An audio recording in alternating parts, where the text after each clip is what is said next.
afraid before the coronavirus, and now they're terrified. They were afraid of being picked up in a suite.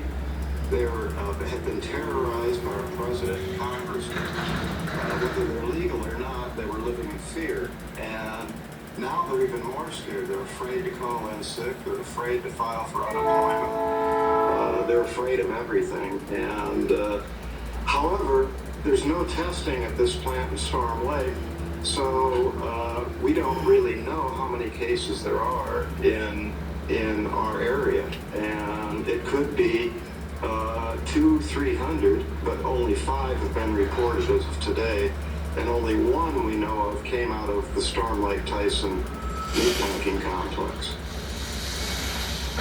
Well, your governor, Kim Reynolds, has said if people don't go back to work, that's going to be considered a voluntary quit, and they won't be eligible for unemployment benefits. How do the people of Iowa feel about that? Well, again, I think everybody's nervous about going back to work, especially in a restaurant, or in fact, the local restaurants, although being allowed to reopen tomorrow, most of the local restaurants and churches here are saying, no, we are not reopening until we know we can keep our employees and customers or parishioners safe. And all the mainline churches have agreed not to have services, even though the governor's allowing it. So I think most people are not in tune with what the governor's up to, and they're very nervous about these hotspot food processing plants, which are all over the state. And I would add, not all owned by Tyson. There's Smithfield, there's JBS, and then there's smaller independent regional processors. There's dairies. This is the densest livestock area in North America, northwest Iowa. And so everybody's nervous about it. Farmers have hogs backed up. They're thinking about starting to shoot hogs and just bury them, or take them to the plants and just kill them and then bury them or incinerate them. And it makes everybody nauseous.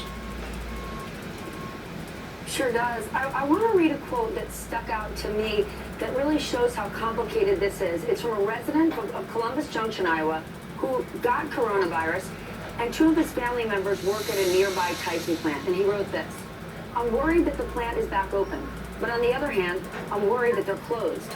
This town, they don't have anything else to get support from. If we lost Tyson, we'd lose everything." These plants are the lifeblood of many Iowa communities.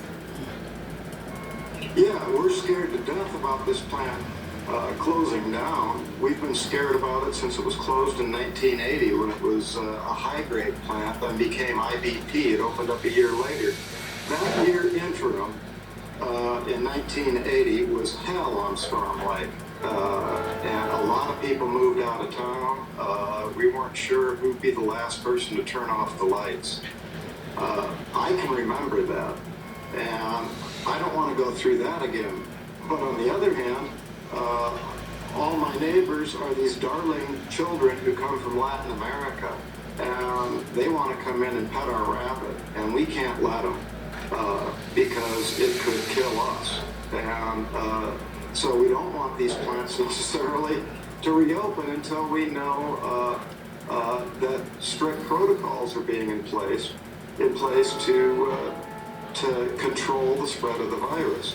And it would seem to me, if there were a federal order that said, you know, we're going to slow down line speeds to X amount, and we're going to require so many feet of distance at plant, every plant would have to comply with it. But when you leave it all to a voluntary system, then let's say Smithfield or JBS can open up production, and Tyson is saying, well, wait a minute, we were trying to protect our workers, but now we've got to go all out to compete. And it's a very mature, razor-thin margins in this industry. And so I don't know that it's necessarily entirely fair to blame the meat packers who are trying to operate all out, because they're in this hyper-competitive environment.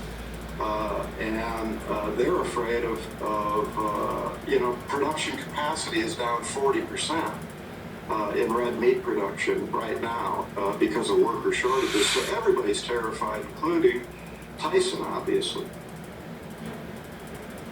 hard. It's a complicated situation. The only way we're going to get through it is if we do it together. Thank you so much. Great to see you, as always. Glad to see that you're